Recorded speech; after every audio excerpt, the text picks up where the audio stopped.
Hello and welcome. Jamie Passmore here. I'm going to review your client data collection and clinical judgment assignment. This is your big assignment that you will do for your 1341 Clinical Practicum 2. This assignment is worth 100 points and it is a weighted point system. So review your syllabus for your weight. Within the assignment also has some weighted information. And so I thought it would be best to go ahead and record a video on how we grade this and some tips and tricks on how to complete this, as well as how to actually perform your clinical judgment. So the very first part of your document is your grading section. Your clinical instructor will be the one that's grading this. It is imperative that you look over the grading rubric so that you are completing all required information so you can obtain as many points as you possibly can. The very first box up here is your grading weighted section. So there's two sections, Section 1 and Section 3. Those are the only two graded parts. Section 1 is your client data collection, and it's worth only 45% of the assignment.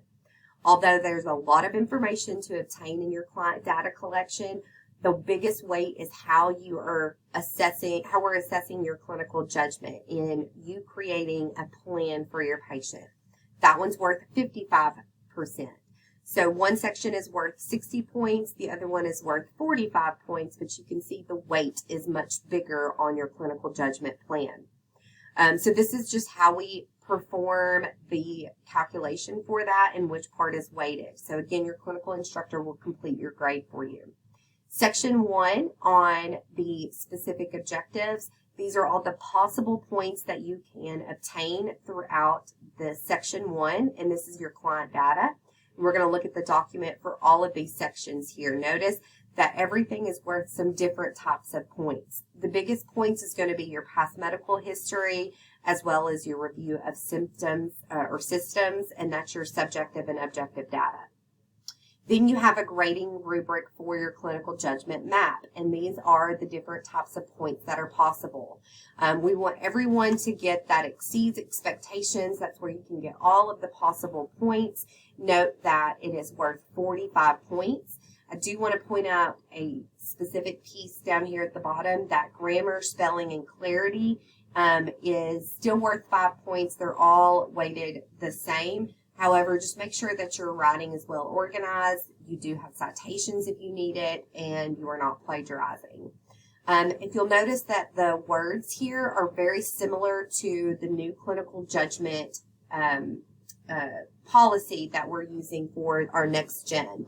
So this is the model that next gen is going to be using to assess your knowledge and your ability to clinically judge. And so recognizing cues, analyzing cues, prioritizing your hypothesis, generating solutions, taking action, and then evaluation. And if you notice, those terms are very similar to your nursing process, and it is very similar to your nursing process.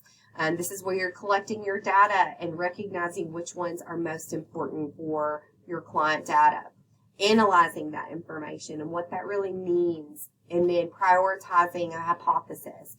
You're going to have to identify at least 2 client needs and prioritize those. You can have more problems, but you do need to have at least 2 to be able to prioritize that and show that you can level those in order. Taking action is just like it sounds. You're taking action. So this is how you're performing your intervention. And notice that there are some specific terms in here, such as prioritizing. And you can prioritize this with using verbiage. So I will perform this first and then this second, or you can utilize some numbers to prioritize that. Evaluation is how you're going to evaluate your outcomes or your goals, and then analyzing the relationship. And this is really making sure that you're making some kind of connection between relevant areas on that map or the clinical judgment map. And you can do this by using words, you can draw lines, and I'll show you how to do that at the very end. So if we move on down to your Section 1, this is where you're going to start collecting your client data. It's all sectioned out in some specific areas. The first one is just your general client information. This is a Word document, so you will type this information out. It is recommended that you print a copy of it and bring it to clinic with you so that you can make physical notes, but this needs to be a typewritten document. Remember that you need to provide as much information as you possibly can so that we can get a clear picture of what your client presenting problem is. Notice on this area here regarding your medical diagnosis and pathophysiology, this is the depth of your explanation of the disease process. So if your patient has a diagnosis of systolic heart failure, you'll go to a reference. You can utilize online references. Your textbooks are great as well to describe the pathophysiology of each one of your medical diagnoses. So you'll look up systolic heart failure. You'll define that. If the patient also has comorbid diseases such as diabetes, COPD, you'll also define those as well.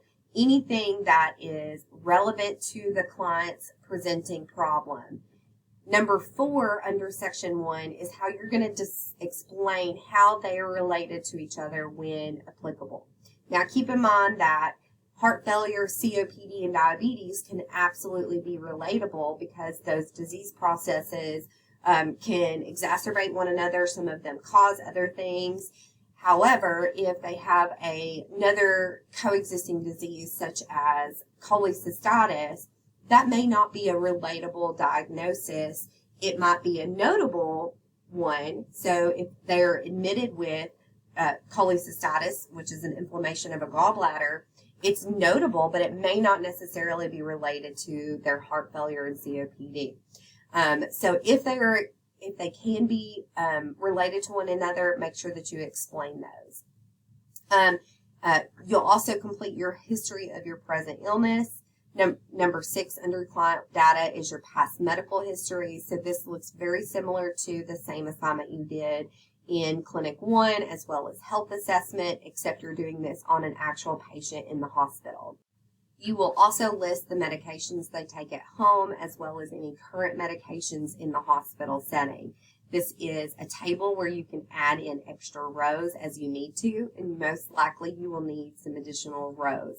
Keep in mind that you want to do current and home, and current medications also includes any antibiotics, any new medications that are in the hospital, including PRNs and IV fluids. So don't forget about all of the current medications. Family history, very similar to what you learned about. Just be sure to include any dates of deaths if that's applicable, any diagnosis, and making sure that you're including the immediate family members. So that's your grandparents, parents, siblings, and children. You do not have to include any spouse. Personal and social history, exactly the same as what you've learned about. It's pretty self-explanatory. Your Erickson stage of development, there is a resource on your Blackboard course. If you don't remember how to assess that Erickson stage of development, there's a document there to help you. Any pre-admission and current pertinent test surgeries and procedures. This is a table. Again, you can go in and edit it as you need to add more columns, more rows, make it as pretty as you want to. Be sure and include the date, the procedure or diagnostic, as well as the pertinent results. If they had a chest x-ray because they had pneumonia, be sure and put that interpretation or conclusion of that result of that diagnostic test. This is a table for your lab results. It's also an edit capable table. So if you needed to go in and add more pertinent labs, for instance, if they had a COVID rapid test and it was positive, that you obviously can see that it's not on this table here. So be sure and add that in. If they had a urine drug screen, or if they had a urinalysis and a culture, notice all that information down here is blank. You have to add those in. Any toxicology, so if they had a bank trough, if they had a ditch level, anything that you may need that is pertinent to the client. Notice that there's some information up here at the top. Pay close attention to that, because what this is, the purpose of this table and this diagnostic and this data collection is for you to collect the data and to analyze it. And analyzing is part of a big component of the clinical judgment model, as well as just the nursing process in general. So I want to know what your take is on this lab trend or abnormality. So if they have an abnormal hemoglobin and hematocrit count, I want to know what your take is on that. I also want to know if there's any trends that we need to be aware of. For example, if your patient came in with chest pain and we were ruling out a myocardial infarction and you were obtaining serial troponin levels, what is the trend? What does it look like? Is it increasing? Is it decreasing? And what does that really mean pathologically for your client and its problems? So be sure and really hone in on your analysis. Your med table, this is your current scheduled PRN active and pertinent medications. I know that's a lot. I've given you 2 examples here. These are not to be listed on your med table. So notice they're in dark gray. You can delete it if you want to. If you want to leave it, that's totally fine. We know that they are examples. But if your patient is on Lasix and metoprolol, you'll have to complete that on your own. Don't just copy and paste this information. You want it to be patient specific, but you also want to include some NCLEX concept information. So I've given you some information on nursing considerations over here, some examples of what I would look for. And then the purpose for this patient, that's patient specific. So the patient may be taking metoprolol for a different reason. They may not be taking it for hypertension. They may be taking it for heart failure. But you're going to list all of your pertinent, current, active, and PRN medications here. Note that, patients in the hospital setting that are diabetic may be on a sliding scale insulin protocol, but they never get any insulin because maybe their glucose is completely managed. You do not have to include all of your sliding scales or all of your PRNs if they are not pertinent to your patient's problem. Now, if you gave insulin to your patient because they came in with COPD exacerbation, that's pertinent information because we know with a COPD exacerbation, they're going to be at risk for hyperglycemia. 1, because of the sympathetic nervous response, and 2, because of the treatment we typically give, which is steroids. So insulin is a pertinent information there. Another tip or trick for you, if you don't know a medication they're on and maybe you didn't give it, it might be due at night or in the evening or outside of your range of your clinical time. For instance, if you don't know what atorvastatin is and you're not familiar with the NCLEX concepts or the nursing considerations that are related to that drug, put it on this list because this is a learning management process for you.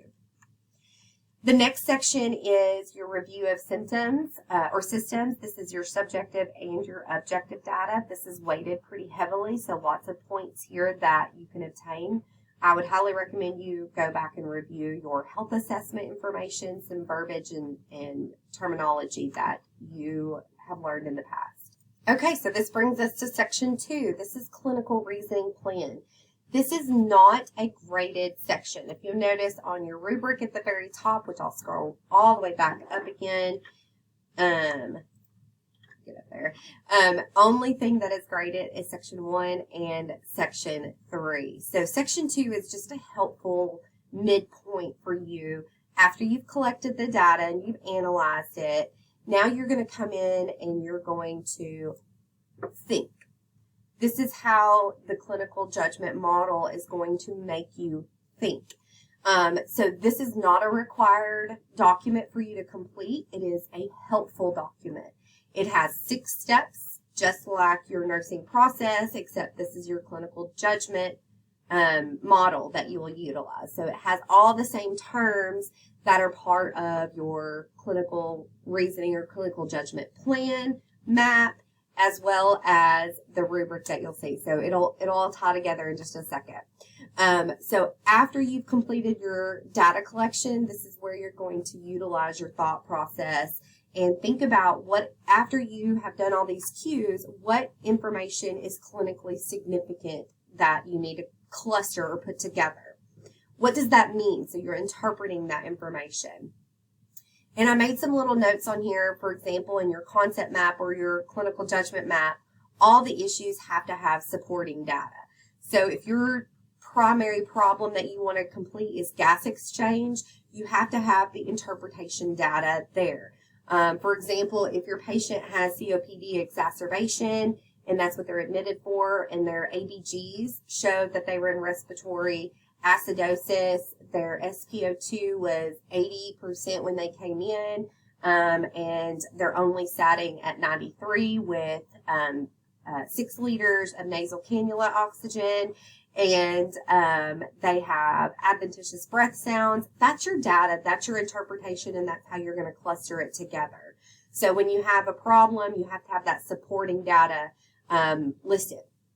And then you're going to prioritize your hypothesis or problem. So we still think like a problem. That word hypothesis is just not triggering in some of our brains. And I still don't utilize that term. I use the term problem. You also know this as like a nursing diagnosis, but it doesn't have to be a nursing diagnosis. It has to be a problem. And remember, you're going to prioritize these, ranking them in order of urgency or need, and then you're going to give the rationale for why the problem is there. And it doesn't have to be written as a nursing diagnosis statement. We don't care about that. I want to know in your own words that gas exchange is a priority problem for this patient over risk for injury, because the gas exchange is a current problem that can lead to respiratory failure and respiratory arrest over risk for injury due to weakness and falls. So just give me some kind of reason why or rationale. And then generating solutions. So this is your goals for your patient. Goals. So remember to include the SMART method. So SMART stands for specific, measurable, obtainable, realistic, and it has a timing in it. Again, you can word that however you want to, just as long as it has all of those SMART components listed in. And remember, this is a solution or a goal based on your primary problems. So if you have 2 problems or 3 problems or 4 problems, then you need to have 2, 3, or 4 goals. Just keep in mind that you don't want to have too much stuff. So you don't want to have too many problems and too many goals, because then your nursing actions could just be kind of all over the place. So consider working on one problem at a time, and then adding a second problem and trying to cluster some of your nursing actions. This box is a really helpful box just to kind of cross-analyze all of your nursing actions or interventions.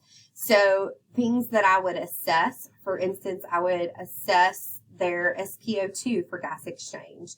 And I would notify, or I would increase their oxygen if SpO2 dropped below 90. And I would teach my clients about methods of breathing patterns that would assist in gas exchange. So we want to include all of our assess, do, and teach, or ADTs. So just making sure that you're hitting all of your nursing actions. Rationales are so important. Rationales is the reason why we assess SpO2 on a gas exchange problem. Rationale should be textbook resources. So this may be something that you need to cite with a citation. And I am not an APA person, so it doesn't all have to be APA beautiful, but you do need to keep in mind, don't plagiarize any of your information. A great way to find your rationales for your nursing actions is in your textbook. In each chapter related to your body systems, there is plan of cares, and within those plan of cares are nursing interventions with your rationales. Rationales are evidence-based practices. So include that, because that's really how you're going to do your rich learning for NCLEX. And then evaluating the response to your primary goal. And this is objective and subjective data. And if they didn't meet it, what other additional interventions should be considered? Or if they did meet it, what else would you change and support your interventions? So again, section 2 is not required. You don't have to fill it out. It is just a way for you to think. If you want to delete this out of your document, it's totally fine. If you want to leave it blank, it's fine too. I'm not going to utilize that to grade your information. If you do fill it out and you fill out your map, in just a second I'll show you that, I may refer to this plan to see what your thought process is. And then I don't know why this is not landscape, and that's going to drive me insane. So I'm just going to change this really quick. So give me just a second. Okay, so now that we have this section bigger for us, this is your clinical judgment map. So if you are used to completing a concept map, that's very similar to what this is.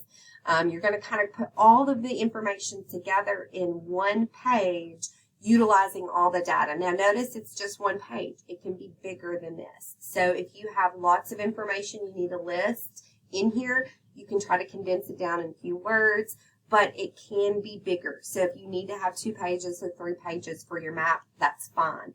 If you want to take this map and make it your own and make a Word document, or if you've got a software through your Evolve account that you want to create, completely fine. Here's what you have to remember though, is all of these titles for these boxes have to be here because this is part of your grading rubric. Make sure you go back up to the clinical judgment map grading rubric. Each one of those topics have to be listed. Remember that when you are creating a map or a clinical judgment map and you are listing your priority problems, it's going to have all of your information in here. So what is your patho to support that? What's the client history information that's going to be here? What are the cues or the data supporting your problem? What are your goals? And then, of course, what are you going to do about it? And so that's this section over here. Keep in mind that you want to really hone in your most important and priority interventions and data. I have some numbers listed here, but you can have more numbers. What I would recommend is not to have less numbers, because in order for you to truly prioritize things, you've got to have at least 2 or 3 items to be able to list those. You can draw lines if you want to create some kind of relationship, or if you want to prioritize things, you can draw lines. If you've got an iPad, you can use your little iPad pen. If you have Word, if you're going to do it in Word, you can use the insert your little symbols or the drawing. You can take a pen afterwards and you can draw it out. Just keep in mind it has to be typewritten, so if you're going to do that, make sure it's really nice and neat. Again, this is how we put it all together and really make sure that we're utilizing that clinical judgment model to create a priority problem, and what are we going to do about it, and how are we going to evaluate that. So hopefully this helped for you guys. If you have any questions about it, don't hesitate to reach out. Always refer back to the video if you have any more questions. Shoot me an email, or of course you can also ask your clinical instructor.